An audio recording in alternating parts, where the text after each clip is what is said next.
Welcome to the EOC position-specific training for the management section. Today's training is primarily meant to provide you with an overview of the functions of the management sections, teach you how each EOC section interacts with the management section, familiarize you with position-specific responsibilities, go over what specific positions your position will interact with, and finally provide you tools to help you carry out your position responsibilities. Essentially, this course is meant to provide you as many tools as possible to carry out your position responsibilities within the Emergency Operations Center. So after completion of this training, you should have an understanding of the role and responsibility of the management section within the EOC, have a better understanding of position-specific responsibilities within the management section, how each management section position interacts with other positions within the EOC, and understand what EOC forms the management section is responsible for. Let's quickly review the EOC structure that we talked about in EOC 101. So as you may recall, there are 5 functions within the EOC: management, operations, planning, logistics, and finance admin. Remember, this is a NIMS and ICS concept, so it's mirrored at every level of response from local to state. The EOC structure is expandable and flexible and works off the principle of activating only what is needed. So the positions will be dependent on the response level. Not all positions may be needed and staffed in an event. Management and planning are the 2 sections that are normally staffed. And remember that the section coordinators, so your operations, planning, logistics, and finance admin coordinators, if there are no units stood up below them, so that would be your essential functions, your ESF unit leaders. For the planning team, that would be your resource unit leader, your situation unit leader. Logistics, we've got a whole number of units there, as well as under the finance. If we don't stand up any of those units below within that section, then the coordinator is responsible to handle all of those responsibilities within that section. So the main roles and responsibilities for each of the 5 sections are the management section. They're developing those overall incident objectives and strategy, approving demobilization. They're approving and signing off on that EOC action plan. Operations, their role and responsibility is to assist with developing that strategy alongside the EOC management section, and they're assigning and supervising any resources that are needed to accomplish those objectives that are created. Planning section, they're providing those status reports, managing the planning process, that planning P that we talked about in EOC 101, and they're producing that EOC action plan.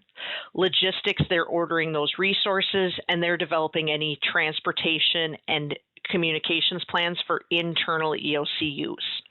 And our finance and admin, remember, they're paying for things. So they're keeping track of costs, doing some cost analysis. They're making sure that our EOC action plan is within the financial limits that was established either by the EOC manager, by policies and procedures, or maybe we had to bring in our policy group of elected officials to help determine what that financial limit is. They're also working on developing those contracts, and they pay the bills for those resources that we use. All right, now that we've gone over the EOC structure, let's dive a little bit deeper into the management section.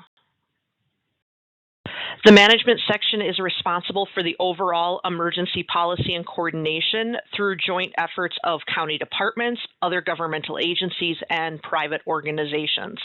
These elements include managing the overall management and coordination of the emergency response and recovery operations, overseeing and managing the management, operations, planning, logistics, and finance sections within the EOC, They're coordinating and liaisoning with federal, state, and other local government agencies, as well as applicable segments of the private sector entities and volunteer agencies. They're establishing those priorities and resolving any conflict demands for support in conjunction with our multi-agency coordination group, our MAC or policy group. They're preparing and disseminating any emergency public information, and they're disseminating information and other essential data regarding the impacts and damage to local elected officials, any other stakeholders that may need that information. So as we review the management section responsibilities, note that the decisions and functions are not related to incident management or the tactical response. We're focused on their strategic response. How do we support what is happening in the field? So the EOC manager may have support staff or personnel underneath them called management staff, and they're delegated the responsibility to perform management functions to support the EOC. So these will be dependent on the incident and upon what the EOC manager is requesting and needs for support. So these positions could be an EOC coordinator, public information officer, liaison officer, safety officer, and legal officer. Some of these positions may be activated at a one-person level with staff assignments depending on the level of activation or the work needed to accomplish.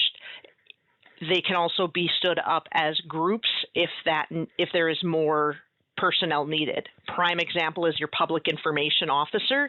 If this is a larger incident, we may decide that we need more than just that one person, and we're going to stand up maybe a joint information center, or we're going to have some other kind of structure underneath that public information officer. One person will oversee that unit and then report up to the EOC manager.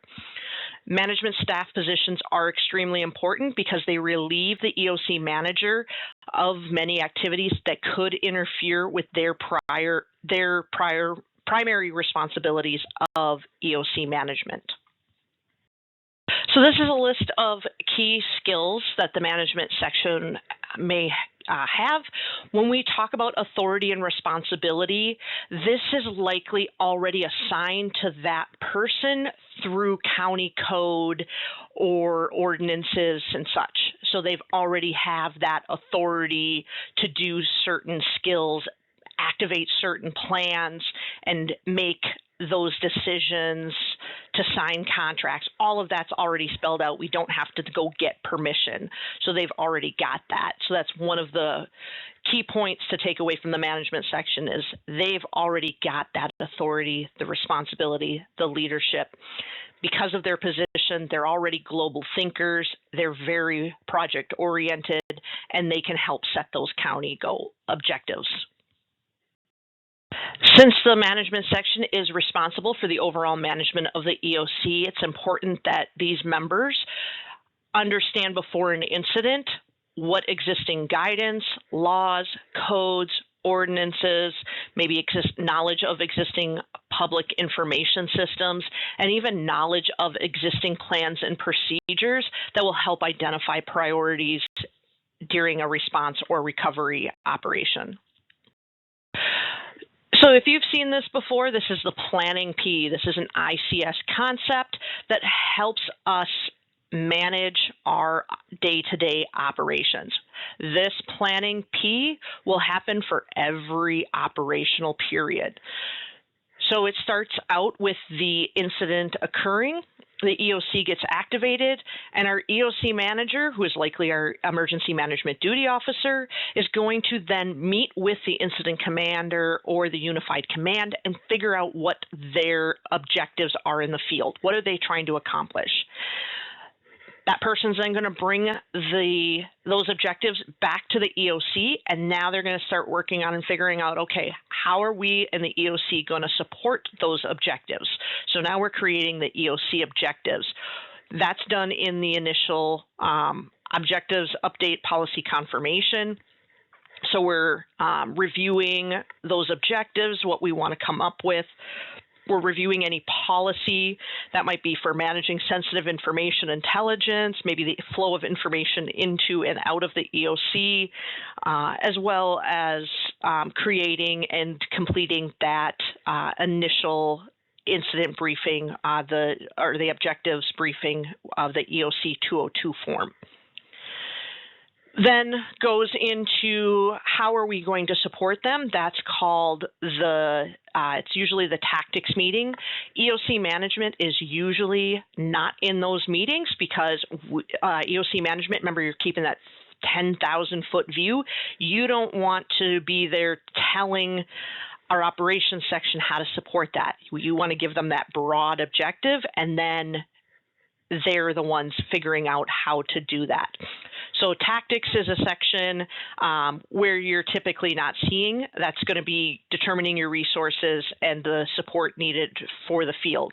That's step 5. So that's where you're not going to likely be involved. Then you start getting into the planning meeting. So step 6. So that is going to be where operations and the rest of the EOC teams, they're coming together and they're presenting their plan. This is how we are going to accomplish the objectives that the management section set forth at the start of this operational period. They now then present that plan, and as the EOC manager, that person is going to say yay or nay. So if everything works out well, they're going to then say, yep, I support the plan, I approve it, and now it goes to the planning section, which will then create that EOC action plan. You'll sign off on it as the EOC manager. Then it'll get distributed amongst the groups. An EOC briefing, also known as an operational briefing, is done, and that is going to brief the oncoming shift, because there may be a shift change here. How are we briefing that out to everybody? So we want to brief them on what's happening, what we plan to do, and what's the status of any on-scene operations. And then we review. Let's take a look at it and see, do we take that assessment and do we need to change something? Do we need to alter our objectives a little bit? Maybe something new popped up. Now the IC is working on something that just took more precedence than whatever you were working on before. So now you've got to adjust and go through the planning P process again, so that way then you can support them in the field. We do have a whole planning P guidance document that goes into more detail on each of the meetings, who is the one that facilitates those meetings, who attends, what information it goes into it, what information comes out. That is available in our EOC folder. So management objectives are going to be a prioritized list that reflect the priorities for the incident. This provides guidance for more detailed planning. That's why we keep them very broad and overarching. Now remember that these are not tactical in nature. The field dictates the tactics of how to do things. We want our objectives to be more overarching, and we want them to be more supportive. So in the field, command may say we need to evacuate a neighborhood based on a gas leak. Then in the EOC, we're going to say, okay, we can support you by opening a shelter for that neighborhood. We're going to send out evacuation notices, and we're going to push our social media out to show where to go. So now we're supporting that, so they can focus on evacuating the people. We can focus then on supporting that by notifying personnel, notifying the evacuees, and opening a shelter for them to go to. So again, not tactical in nature. We're not dictating what they're doing in the field. Our objectives that we are creating within the EOC are to support them. The EOC manager has the overall responsibility and authority for the operation, and they direct all EOC activity. This person reports to the county administrator and the county board chair. They're establishing the appropriate level for the EOC, and they're continually monitoring the organizational effectiveness to ensure that appropriate modifications occur. We stand up more sections. If we see somebody struggling, we see that there's more support needed in a specific area, we're going to recognize that and get that person or that section more assistance. They're exercising overall management responsibility for the coordination between emergency response agencies within our jurisdictional area. In conjunction with the general staff or those section coordinators, they're setting priorities for response efforts, ensuring that all department and agency actions are accomplished within the priorities that are established at the EOC. They're ensuring interagency coordination is accomplished effectively. They're reviewing that span of control and management by objectives. So span of control, remember, is usually 5 to 7 people. So if you get too many people trying to report to one person, it kind of gets a little chaotic. So then they might stand up and say, hey, we need to bring a deputy into this section, so that way then there's more control over that unit or that section. They're directing, in consultation with the public information officer, appropriate emergency information actions using the best methods of dissemination. They're approving any issuance of press releases, social media announcements, and other public information materials. We're also, remember, we're talking to Incident Command and making sure that what we're releasing through the EOC is also approved by them, making sure that we have the most correct information that we're pushing out, and that we're not pushing out any sensitive information that maybe they don't want out just yet. This person is also going to liaise with the state EOC. They're going to also be working with our policy or MAC, our multi-agency coordination group, and or elected officials.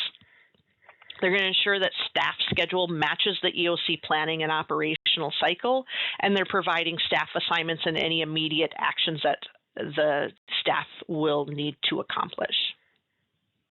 The EOC manager will delegate authority as appropriate and necessary to members of the management staff and general staff. So these positions that are reporting to the EOC manager may include, but are not limited to, Operations Section Coordinator, Planning Section Coordinator, Logistics Section Coordinator, and Finance Admin Section Coordinator.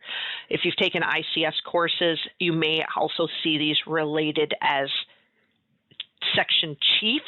We're calling them section coordinators because we're leaving the chiefs out in the field dealing with tactics. We're in the EOC trying to coordinate. The other management staff that might report to the EOC that could be stood up is that EOC coordinator, public information officer, a liaison officer, safety officer, and legal officer. The EOC manager has a few EOC forms that they're going to be filling out. They're going to be helping out with that EOC 201, which is that incident briefing document. They may take the information they get from Incident Command or Unified Command, fill out the 201 form, and then disseminate that amongst the EOC so everybody has a common operating picture. Depending on the needs, they may have to approve any resource requests if it's outside of the financial limitations of the EOC, or they might have to bring it to the MAC group or the policy group. Maybe they need to order some resources that they want to then see stood up, so they're going to need to know that EOC 213RR, which is our resource form.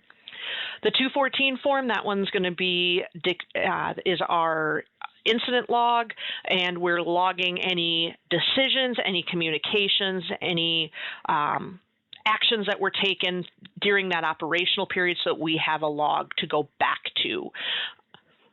The EOC 221 form, that's going to be our demobilization log, because again, the EOC management section will be dealing with approving the demobilization. And we've got the 225 form, which is dealing with the position task books qualifications. The meetings and briefings, again, the EOC manager does not need to go to the tactics briefing. They may not go to the agency briefings or the any section or unit briefings unless requested. So they're more going to be going to the objectives meetings. They're going to be dealing with the operational briefings, command and general staff meetings, any planning meetings, and then meeting with that MAC group or the policy group. So to help kind of support that EOC manager, we're also may stand up an EOC coordinator, which is assisting and serving as the advisor to the EOC manager and general staff. So they're the eyes and the ears. They also will oversee the overall functioning of the EOC. They've got the knowledge and the guidance of the activation and internal functions of the EOC. They're making sure that it's compliant with any county emergency plans and procedures, and they have a good working knowledge of the systems, the equipment, and the processes used in those EOC activations and operations. So they're basically the subject matter expert for the EOC. The EOC coordinator has a pretty unique position. They're the subject matter expert of the EOC. So they're going to be interacting with everyone. They're going to have their fingers in all of the pots. They're going to have to know those EOC forms. They're going to have to know those policies and procedures. So they can make recommendations to assist and make processes more effective and efficient. So having that advanced knowledge of the different processes, the systems, making sure that when somebody comes in, hey, we're going to need to get them access to the system, working with our logistics section, now we've got to get them access and get them a login. You know, we can start to work together with that. And that EOC coordinator has that advanced knowledge just to be able to quickly make those determinations. So in general, if we have an EOC activation, there's also going to be a legal officer that's going to provide legal counsel to the EOC manager and any jurisdictional staff in legal matters that pertain to the emergency response and recovery. They're going to assist in the preparation of any disaster declarations or proclamations, changes or that we need to make to ordinances, and any other legal documents. And they're also maintaining the county legal records and reports. The main concerns that our legal officer is going to be thinking about is the legal responsibilities of the government, any mutual aid agreements and contracts that need to be created or monitored, any hold harmless agreements that need to be signed, maybe some grant documentation, right to enter if we have to commandeer some property due to some safety concerns, such like that. We're going to be bringing in our legal officer for that. Our legal officer has several laws that pertain to the emergency activation. We do have a legal basis as part of our county emergency operations plan, and that's our Chapter 1, Section 44, Emergency Management and Assistance. There's also the Robert T. Stafford Act, the Wisconsin Chapter 323, which relates to emergency management. And in the county, we have the Eau Claire County Ordinances, which is Chapter 2.36 and 2.40. The legal officer is going to be establishing areas of legal responsibility and looking for potential liabilities. As needed, they're going to prepare those documents related to evacuations, curfews, demolition of hazardous structures or conditions. They're developing any emergency rules, regulations, and laws that are required for acquisition or control of critical resources, and they're advising the multi-agency coordination, that MAC or policy group, and or the emergency operations center manager and general staff as needed on any legal implications of contemplated emergency actions or policies. So we may also need to stand up a safety officer. They are responsible for identifying and mitigating safety hazards and situations of potential liability during EOC operations. They're ensuring that all facilities used to support EOC operations have safe operating conditions. That could be the building, parking lots, etc. They're monitoring all EOC and related facility activities to make sure that they're being conducted as safely as possible. They're planning for and ensuring that all employees are taken care of if they're injured. And they're stopping or modifying all unsafe operations within or outside of the scope of the EOC action plan. They're also notifying the EOC manager of any actions that they may take. The safety officer will review and initiate any safety plans and write all safety messages. They're going to participate in relevant action planning meetings and complete the Incident Safety Analysis Mitigation Form, also known as the EOC 215A. They're going to consult with the EOC manager and general staff on the need to prepare and present an EOC safety message and site safety plan as appropriate at the appropriate meetings and briefings. That's going to be part of the EOC 202 and 208 forms. When activated, the safety officer position at the EOC is ensuring that a safe working environment is established and maintained within the facility, and they are routinely inspecting and correcting any deficiencies in the operating environment of the EOC. They also ensure that personnel working in the EOC positions are not overstressed or working for extended periods that may jeopardize their health. The Public Information Officer, also known as a PIO, is responsible for providing news and information on the emergency or disaster to the media, the public, all departments, and required agencies. They're ensuring that all information released is accurate, timely, and in accordance with legal and policy guidelines. In larger disasters, as conditions dictate, the PIO function may expand and a representative may be sent to the Joint Information Center, also called the JIC. They're coordinating with the United Way 211, who provides a hotline for callers to obtain accurate information. And they're responsible for any multimedia communication messages, including but not limited to the county website, cable television,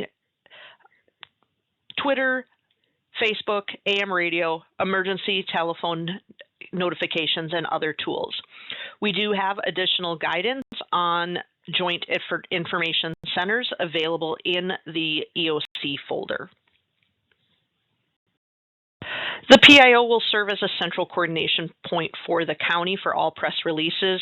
They're ensuring that the public within the affected area receives complete, accurate, timely, and consistent information about life safety procedures, public health advisories, relief and assistance programs, and other vital information.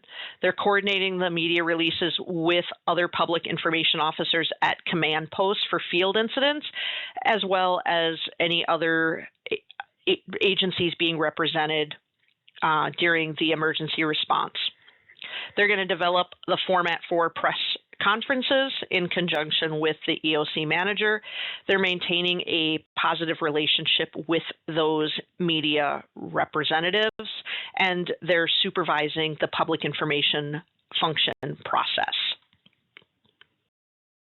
The PIO will obtain a briefing from the EOC manager. They'll also talk to the situation unit leader if stood up and retrieve the EOC 209 form. They're going to identify any current organization or objectives being used via the 201 or the EOC action plan. They'll access the media needs and ensure that we have a presence. They're going to appoint and brief a public information team if needed, develop that public information action plan, possibly using a joint information center if needed.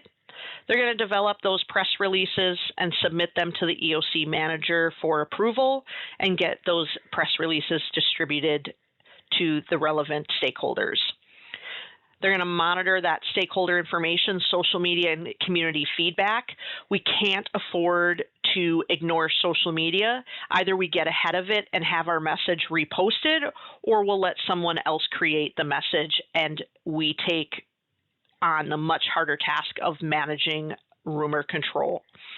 So rumor control will play a large role in the public information officer's duties as well. The liaison officer is going to be responsible for serving as the point of contact for all internal and external individuals, organizations, agencies, and customers.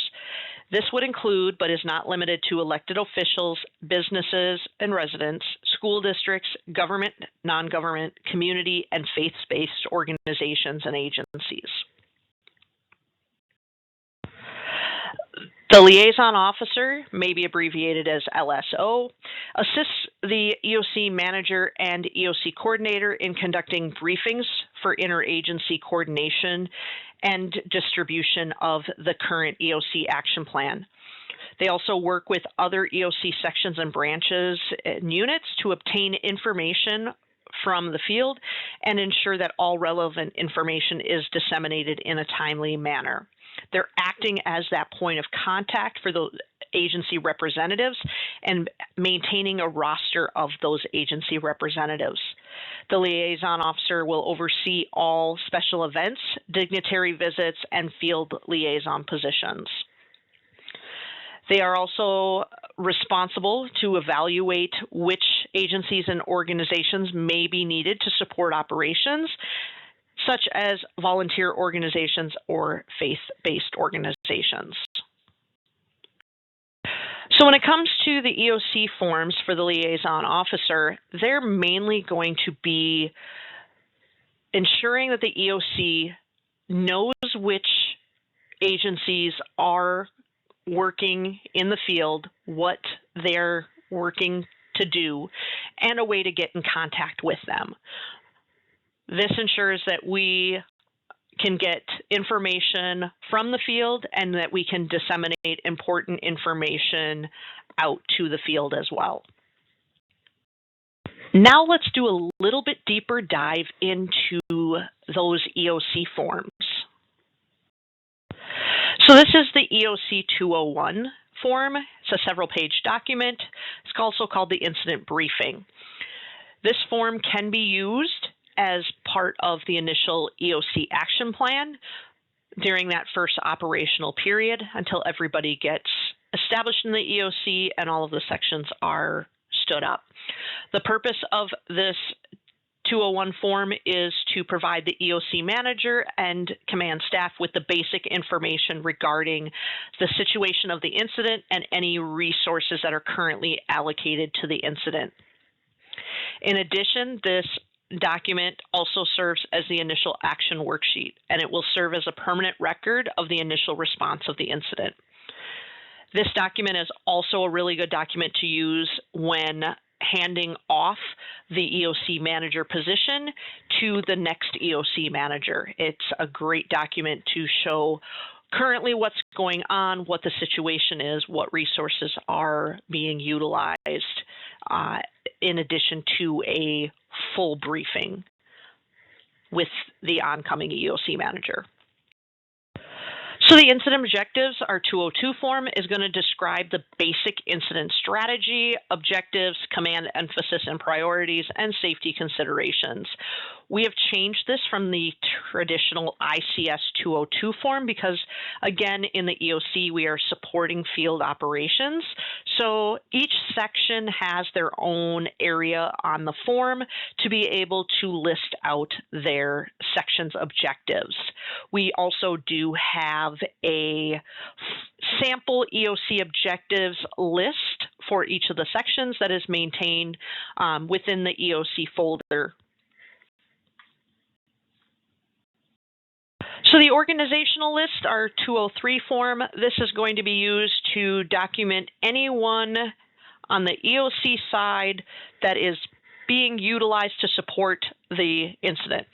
If they are signing in on a 211 form, our sign in and sign out, they should be listed somewhere here with a position title in the 203 form.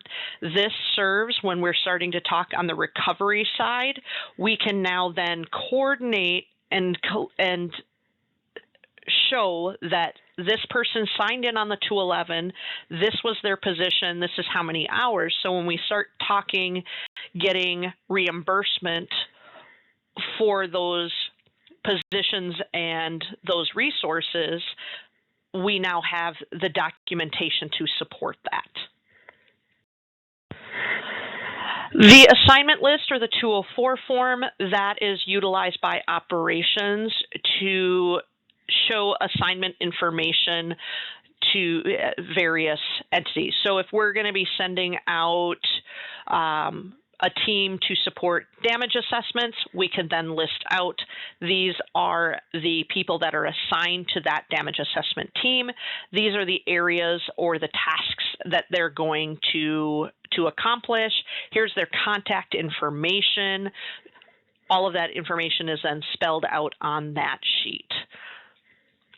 This is usually filled out with the operations section in conjunction with the planning section, and then attached in the EOC action plan. So one of the things we also need to have is a communication list. How do we get in touch with people? This is especially important as we end up in hybrid EOCs, virtual EOCs. People are out in the field. People are at a joint information center. People are at a family assistance center.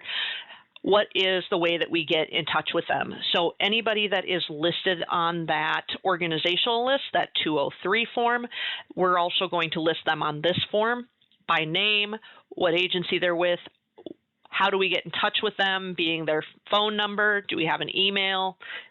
You know, that's our way of getting in touch with them. This is going to become very important if we ever have a situation that we need to have accountability and be able to figure out where everybody is and get in touch with them and make sure they're safe if an event happens within an event.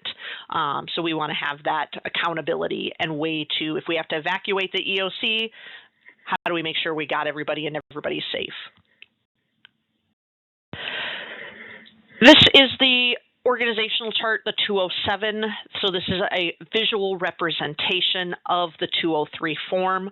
While it does not need to be included in the EOC action plan, some EOC managers may ask for it if they are a more visual person.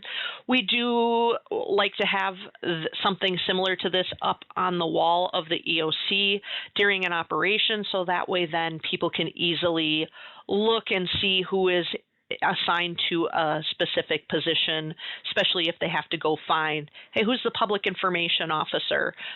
They'll be able to go to this list, see who it is, and who maybe see who they report to up if they're a unit leader, who's the person that's above me that I need to report to, just a visual representation of this. We do have a laminated large wall copy of this in the EOC breakout room. This safety message form, also known as the 208, is where our safety officer will communicate out any hazards, threats, concerns that we need to be aware of, whether that be, this is what, if we have to evacuate the EOC, this is where we're going to meet up, this is the procedure that we're going to follow, listing out where there is medical equipment, listing out what's the plan to follow. Who's the how do we communicate up? Do we call 911? Then we call the safety officer. What's that process look like? If we ever get into a situation again similar to COVID, do we have to practice social distancing? Do we have to wear masks? Any of that kind of information will be included in this safety message. The incident status briefing, that 209 form, this is the one that PIO might be looking for to help them draft some of those messages, get a handle of what's going on out there in the field. This is the status form for that. This is filled out by the planning section. If the situation unit leader is stood up, they will be the ones completing this form.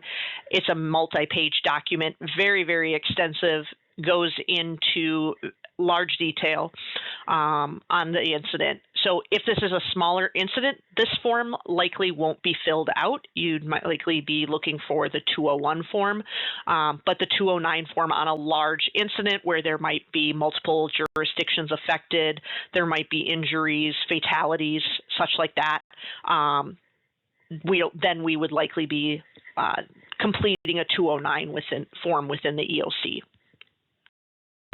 In order to have accountability, we need to have some sort of a check-in list. So this is the 211 check-in form. We do have the ability to complete this digitally. We can either fill it out online in a Word format. We can also, there's a Microsoft form capability that we have to check in and check out at the beginning and end of each day. And then we also have those handy little YCAMS badges that we took your pictures for, and we've been handing out to you as you go through the training. That badge we can use to scan you in and out if needed to be as well. So multiple ways to do this. Whoever is the EOC manager is going to work with the planning section and figure out what the best way to handle check-in and check-out for the operation. Maybe the first day or two, it might be signing in and signing out by paper, but then we move towards a electronic solution. Whatever is decided, just make sure to communicate that out. So the 214 form, this is where we put our notable activities. So we're looking at what did you do? What decisions did you make? What conversations did you have? We want to keep a log of all of this information. Now, if we're using a digital system, this form may not be required. So if you're logging in and putting all of your information into a digital system, then we don't need to fill out this 214. But if we're using paper and we don't have that capability, then we want to make sure that we're logging all of those decisions, actions, conversations that we had. Because if we ever need to go back and a decision was made and then that decision wasn't followed through or somebody miscommunicated that, now we can go back and say, no, I did this at this time on this date. I talked to this person. This is what was decided. We now have a written log of that to support us. The operational planning worksheet, or the 215, this is not going to be a form that is filled out by the management section, but it's a good form to understand what it's communicating. So this form is used by the operations, logistics, and the resource unit leader. It's listing out what the task is, and it's listing what resources are needed to complete that task, and then how many we have, how many we need, and what still needs to be ordered. So let's say we're going to be sending out damage assessment teams.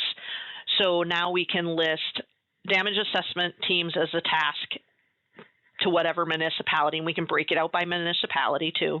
And then we can say, okay, we need along the top there, I need personnel, I need trucks, I need PPE, I need like hard hats, I need goggles, what are we sending them into? We need to have gloves, stuff like that. We can list that at the top.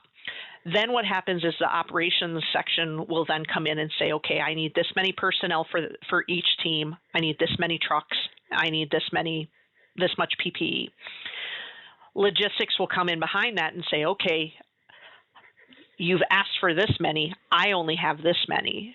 So now do we need to order some? So if we need to, in order to support the operational task of conducting damage assessments, so that way then we can correctly order the resources needed by the personnel in the field, now we need to get those resources ordered. So now the resource unit leader will come in and say, okay, well, we need this many. So now they're going to fill out a resource request form that is going to allow them to give that to logistics to order those resources needed.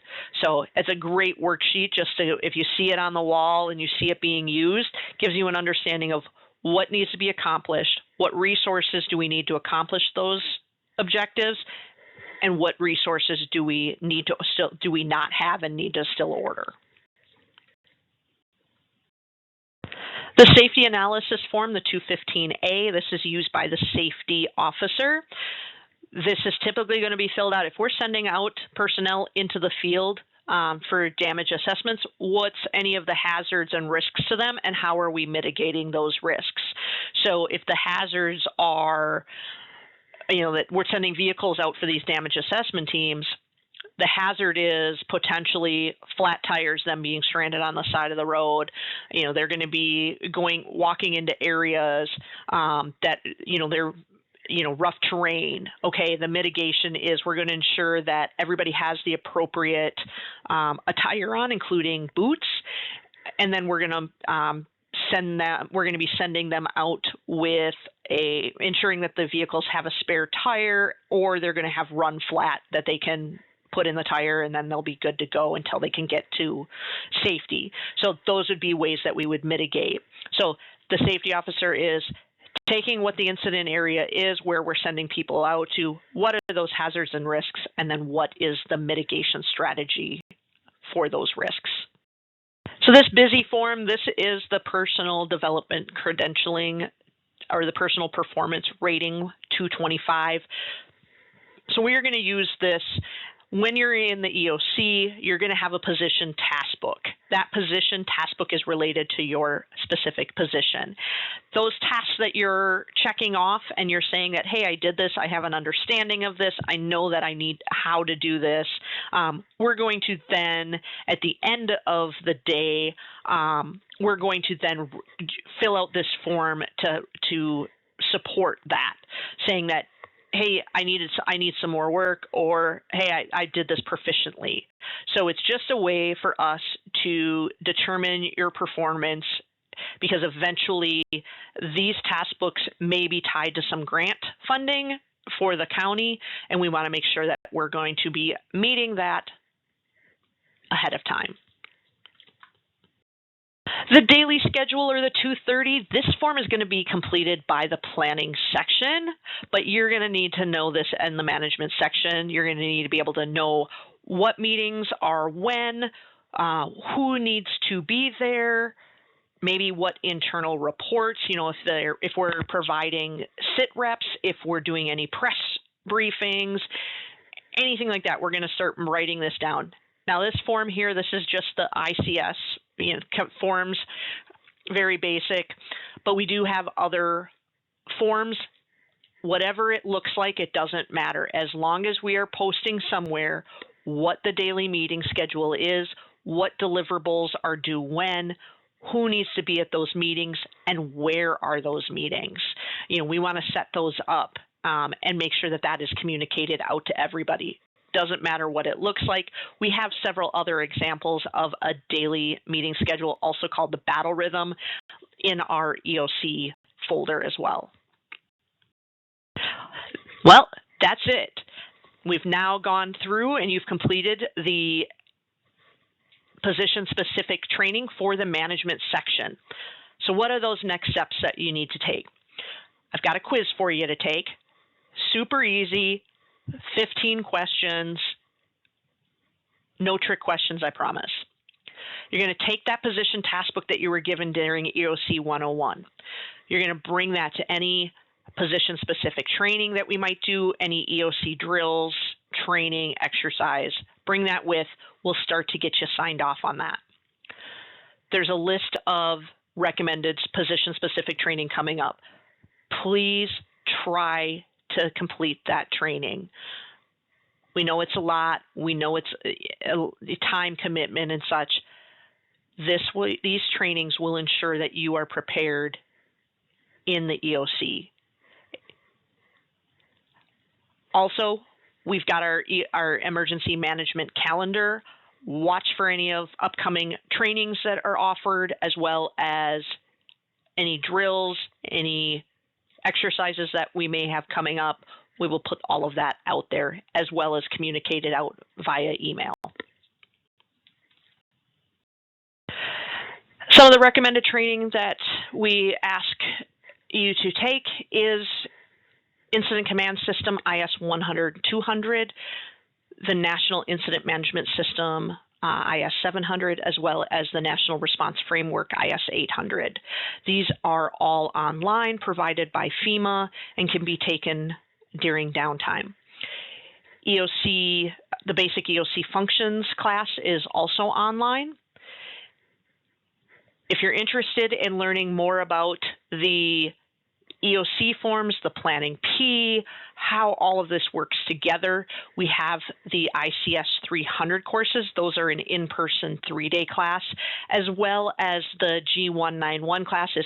How does the field and the EOC interface and interact during an emergency? Those 2 courses, highly recommend. They are put on by the Wisconsin Emergency Management in all counties across the state, various schedule. As we have those trainings available within Eau Claire County, we will get those onto our calendar and get that communicated out. Otherwise, you can go to Wisconsin Emergency Management Training, and they will show you these trainings that are available in other counties as well. So this QR code will take you to the EOC management quiz, or you can use the link as well. Again, short quiz, no trick questions, multiple choice. This is making sure that we are teaching the content to support you in your position within the EOC. Thank you for attending this position-specific training for the management section of the EOC. We hope that this was an informative training for you. If you have any questions or feedback, please reach out to emergency.management@eauclairecounty.gov.